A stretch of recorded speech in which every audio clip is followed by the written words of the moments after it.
Okay, for this video, I want to talk about the return of good old HBK, Shawn Michaels, returning to the ring, Saudi Arabia, November 2nd in a tag team match.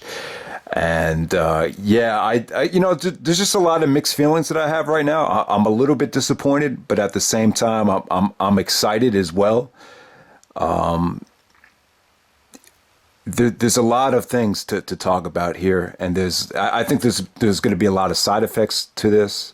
I think the decision to bring back Shawn Michaels for these kind of weird pay-per-views that they're doing.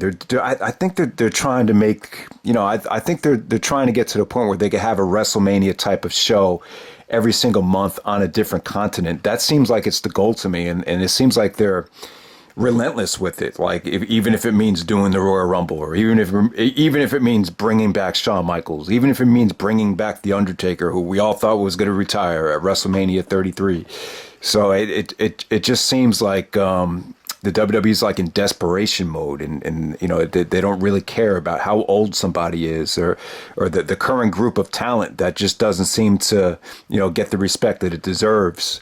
So I think there's a lot of things going on there. But honestly, I am disappointed because I thought Shawn Michaels ended his career the perfect way. I thought he retired at the perfect age. Being able to still go out there at 44 years old and still say you're the best wrestler on the roster in the match with the Undertaker. I thought that was a perfect way to end it. You've seen Shawn decline offers to come back, say, oh, one more match. It's not going to be one more match. It'd be like Rocky Five. If I face AJ Styles, it just won't be the same. And it's just kind of weird. Why does he pick now to come back while he's 53 years old, going bald? Just, I don't know. It's just kind of puzzling to me why you will wait this long if you do want to come back. Obviously, the number one reason would be money. I think Shawn missed out on a lot of money. Back in 2010, Shawn Michaels was always kind of like a part-timer since he came back. I would say that Shawn, since his return in 2002, was like the first legit part-timer that they had. But it really wasn't at the level of like a Brock Lesnar, where you could make multiple millions of dollars just wrestling, a couple times a year. And then, The Rock kind of followed suit. And then we've had, Bill Goldberg and other gentlemen as well kind of throw their name in the hat and have been able to make a lot of money doing very little. And I think Shawn kind of, maybe he's disappointed that he kind of jumped the gun and retired before,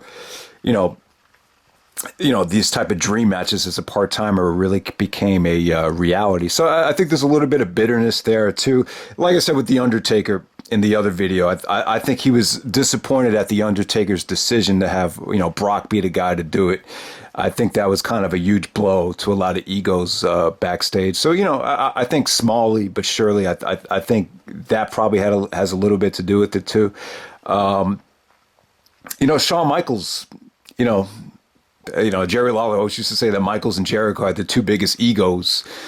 But no, I think it's true, though. I think when you look back at, who had the biggest ego in wrestling history, a lot of names are going to come to mind. But, obviously Hogan comes to mind in a bad way. But I think Shawn Michaels, let's face it, he has a huge ego. But Shawn's ego is like what made him great. Shawn, going out there in ladder matches and Iron Man matches and, having the balls to go up to Vince McMahon and say, hey, this is what I want to do. I'm going to let it all hang out. And, that's what made Michaels great. The cockiness, the arrogance, the willing to do anything it took to stand out and become a star. Shawn Michaels really wanted to become, a big name. And, he wanted complete control. He wanted to have his own clique. He wanted to kind of be a politician and dictate where the business was going. And Shawn deserves a lot of credit, for the Attitude Era exploding. He didn't really get to reap the benefits of it like The Rock and Austin and even Triple H to a degree. A lot of those gentlemen probably made more money than Shawn Michaels during the Attitude Era compared to what Shawn Michaels made in 95, 96 when he was, the workhorse of the company. So I think there's always been a little bit of bitterness there in terms of, Shawn being allowed to maximize his profits as a professional wrestler, because he's kind of gotten the short end of the stick on multiple occasions. When you look at the success of the Attitude Era, and then you look at the success of someone like a Brock Lesnar and other guys coming in, so that's part of it. Now the other thing I want to talk about is this match right here. It's kind of like, how do you react to it? Maybe it doesn't deserve an overreaction. Maybe this is just a one-time thing. You just have Shawn go down to the ring, get a tag, just not do a lot. You could say you could say you brought people to the show. The show needed Shawn Michaels advertised to be able to sell it out, or to really make a huge profit here. And then you don't see Shawn Michaels again. Maybe this could be it. There's no reason to possibly get excited about Shawn Michaels having a WrestleMania match or any type of dream match associated with Shawn Michaels, which is part of the excitement factor. You're excited to see what Shawn can do creatively besides this tag match. The tag match you really can't get excited about. This is not a tag match where you can expect a lot of creativity, athleticism. This is just about going down to the ring, coming out, and putting on a generic house show style match. I don't think this is going to be anything special, this Shawn Michaels return in the tag match. But this is exactly how Shawn Michaels' last comeback came about. They wanted Shawn to return to the NWO, and then something happened where Shawn had a dream and he wanted to wrestle Vince McMahon, and there's something in the Bible about how it said that you got to be able to maximize your talents. That's what was said in the Bible, and if you're good at something, you owe it to the Lord to utilize your talent. And then Shawn said to himself, I need to wrestle one more match, and I wanted to be against Vince. Then, I think the story was Vince said, all right, yeah, that'd be great if you wrestle one more match, but I don't want it to be against me. I wanted to be against Hunter.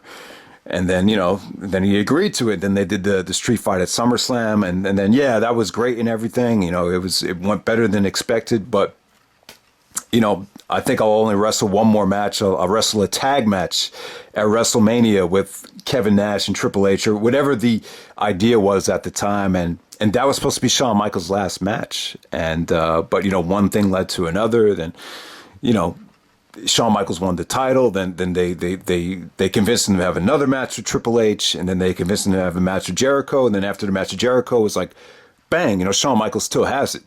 37 years old. The guy's still probably, better than anybody on the roster. His return's been even better than before. So, like, it feels the same exact way, like from what I remember when Shawn was contemplating coming back, not knowing whether he was going to wrestle just one more match or wrestle full time. It turned into from 2002 to 2010, and it turned into another 8-year career. So, I'm sure after this match is over, they're gonna give him another offer to wrestle a WrestleMania match, and which is cool and everything, but the fear about this is like, what type of side effect is this going to have on the business?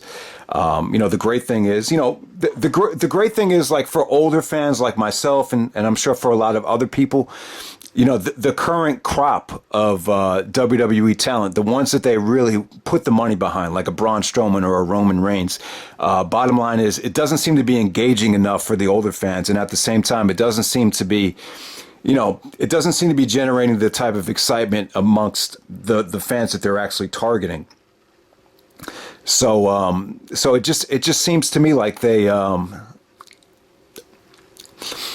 it seems to me like they might take the WCW approach and just go with maybe old timers to sell pay-per-views, if that's what's going to make money. Like, I remember Eric Bischoff saying during the Monday Night Wars in 1997, where they beat Raw every week, and Bischoff said, great matches don't sell pay-per-views. Personalities sell pay-per-views. And maybe they're it's getting to the point where maybe they're kind of giving up on the younger talent, and they're thinking, maybe we'll just put match quality aside, and we'll just bring back older guys and let them sell the shows. And that was always kind of a complaint in WCW. Like, they're not pushing any young talent. You have the same guys, the same established guys: Hulk Hogan, Lex Luger, Macho Man, Kevin Nash. All these guys are already established or hogging the main event spots. But it didn't matter that those matches sucked because people are going to buy the shows for the personalities. And that's kind of like the thing about pro wrestling. It's like the Yankees are never going to bring A-Rod and Jeter back, because it's not going to equate to wins. They know that. The shortstop position and a lot of these positions are not meant for guys over 40 years old. But in professional wrestling, because it's entertainment, because the wins and losses are not big in pro wrestling, you could get away with that. You could get away with, throwing Hulk Hogan and Ric Flair out there while they're in their 50s, and maybe there's a good chance that a lot of people will still buy that show based off of the personalities. And it's true, man. With Shawn Michaels coming back, you probably think like he probably doesn't have much left in the ring.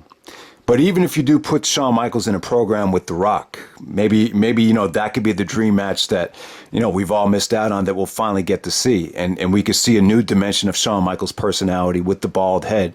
You saw what going bald did for Stone Cold Steve Austin. Obviously, it worked out well for him. I'm not saying that Shawn Michaels is going to reinvent himself and become like a badass, but it could be another element to a personality that you've never seen before with Shawn. So, they could do like a good versus evil thing with Shawn playing a heel and The Rock coming back as a babyface for a one-time thing. That could be something to play with. I don't think The Rock will ever come back, but that's probably at the top of my list as far as, something that I think people would pay to see with Shawn. Shawn Michaels versus CM Punk. I think with Shawn coming back, obviously the other matchup you want to see Shawn against is CM Punk, and it opens the door up for Punk too, and it kind of proves that, even if Punk needs more time to kind of fully rest and, recuperate his feelings for everything that happened in the WWE, he could probably take as long as he wants, and he could still come back in his, early to mid 40s. And, there's a good chance that the demand to see him will still be there. So, those are just some things to think about. I really feel like, I kind of feel bad for the AJ Styles, Samoa Joe, Bryan Danielson, a lot of the core group of ROH legends. I don't know. It just kind of seems like they're kind of giving up on those guys. 'Cause a lot of those guys are getting older. Most of them are, 38 to 42 years old at this point. So there's really not a lot of time left. So you're just kind of worried that, those guys aren't really going to be utilized to their full potential. So that's another thing to think about. The other thing is, like, I feel like the WWE, like, they need, like, if they really want business to do better, if they really want to, if they really want to elevate the product, I think there's other guys out there that they could spend money on. It's kind of like a sports team going after that big free agent. Why not just throw a lot of money at a guy like Kenny Omega? If Omega's that good, why isn't he? Why aren't they? Going above and beyond to get him under contract? And I know he probably signed with New Japan. I'm not sure when his contract's expiring, but I think the WWE, if the sense of urgency is really there, to make that extra revenue or to make those profits, which which they're not making. Where's the aggressiveness to sign other guys? Even a guy like Zack Sabre Jr. I know he's skinny and everything, but I think there's still a lot of talent out there, even like the Briscoes too. I mean, this could be a huge chance. The Briscoes have probably, a couple years left, but why not just get them under contract and see what they can do for the product? I don't know. I just feel like the era of Monday Night Raw with the Shield, Strowman, the Zigglers, I don't know. It just seems like it hasn't. It just hasn't resonated with everyone to create the excitement that I think a lot of people were hoping for. And and the other thing I'll leave you with is this: like, if you're going to bring this many part timers back, maybe the thing is to think about, splitting up the shows. Maybe put the younger guys on one show, and then have like a legend show. Or maybe you could do a thing where, a lot of the part timers just wrestle in tag matches. Maybe you could have a tag match division, or a tag division with DX, Kane and Undertaker, Cena and Orton, Angle and Lesnar. Maybe this even opens up the door for Edge and Christian to come back. Maybe down the road, Punk and Bryan could be a tag team. So maybe there is something you could do with the older guys that still want to make money, and you could still see them as valuable down the road. A WrestleMania tournament featuring the part timers. I think that might be a good solution, because it gives the part timers something to do, but at the same time, it doesn't kind of alienate the guys that are still hungry and still trying to make a name for themselves in the WWE title picture. So maybe that's something you could think about down the road. But yeah, man, it's just, I don't know, man. It just seems like there's just a huge fear, as far as moving on from, the Undertakers and the Triple H's and guys like that. To me, like, I don't know, maybe you can't really generate, that type of ticket sales overseas with guys that aren't as established yet. And I think that, that's probably part of the reason why Triple H and Undertaker had to, headline that Australia show. But yeah, man, that's just something to think about. Shawn Michaels coming back. Never thought I would see it. I always thought Shawn was going to keep his word. But yeah, man, this is not an easy world. It's not an easy life. Pro wrestlers don't make as much money as sports athletes. And I think one of the other issues is, real sports. The NBA's popularity is skyrocketing. The NFL is what it is. I know the NFL has its own problems. But to me, like I'm a big baseball fan, and I think Major League Baseball is on the rise. You see a lot of the baseball just has so much young talent right now, like Judge, Bryce Harper, Trout. So many guys that didn't even make the playoffs. Manny Machado, the Dodgers, Kershaw, Bumgarner. The pitching is unreal. The talent in baseball right now, to me, like it's at an all-time high. I know there's kind of a disconnect with the hip hop culture and baseball, but I think baseball right there with the NFL and basketball and sports betting, real sports is just where it's at right now. Then you have, the UFC, Conor McGregor's popularity, boxing, combat sports is, I would say it's in a good place right now. But, the WWE, I don't know, man. I just feel like there's just, the business just needs to kind of move on to that next phase where athleticism and match quality should be a priority. But I think with I just think there's just, I don't have the solution to fix the WWE. Nobody does. It's one of the most nerve-wracking and probably biggest headaches in the world is to try to, how do you fix the WWE's problems? You can't fix it overnight. It's just, a lot of it has to do with just talent. The talent and the era of time you're in, a lot of that has to do with it. And, a lot of you guys probably know, like most of you guys that watch wrestling, you're probably just not that excited about the core group of talent that's been main eventing Raw for the last couple of years. But I'm just in favor of the business moving towards an aggressive combination of athleticism and skill and innovation in the ring.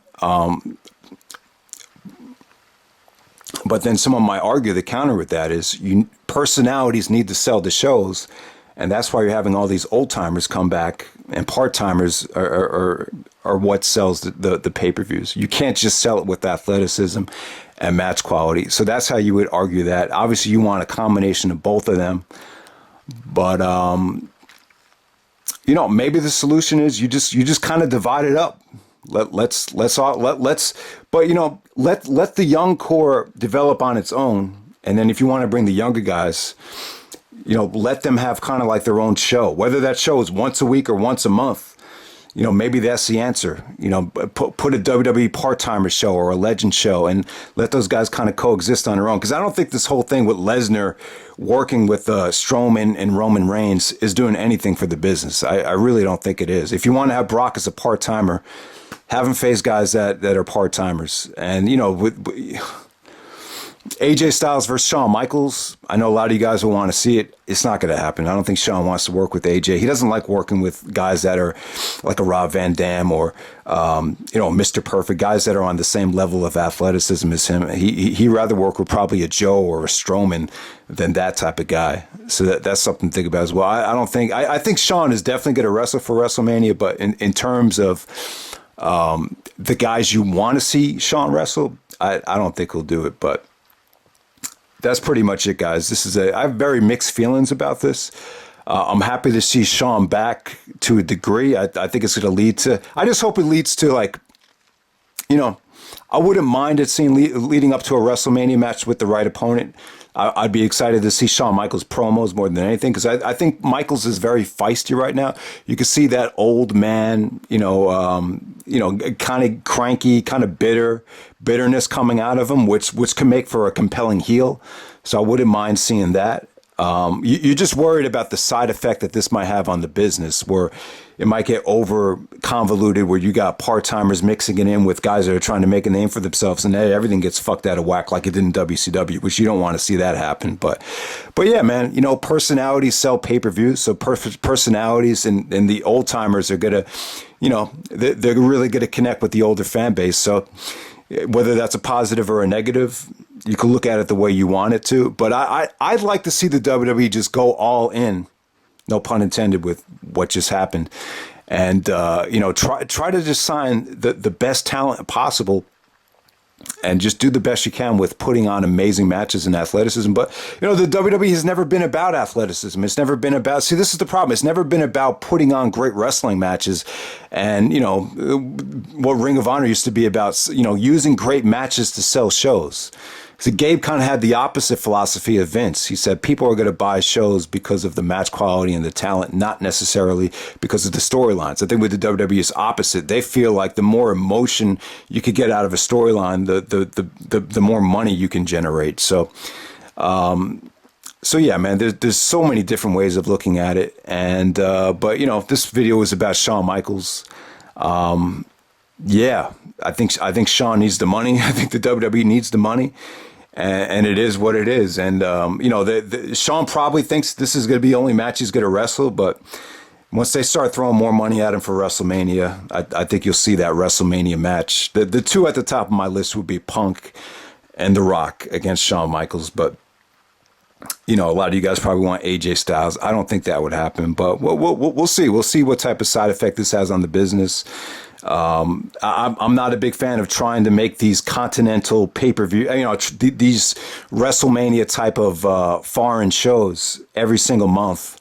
I'm not a big fan of them. You can see what they're trying to do. They're kind of selling out just to make more money with those shows. So I'm not a huge fan of them. I don't know. I'd hope they don't phase out like the regular American pay-per-views, because the regular American pay-per-views, they feel more like pay-per-views. This last show that I reviewed, which wasn't very good, basically it is what it is. It felt like a live event that the WWE just put on the network. That's all it felt like.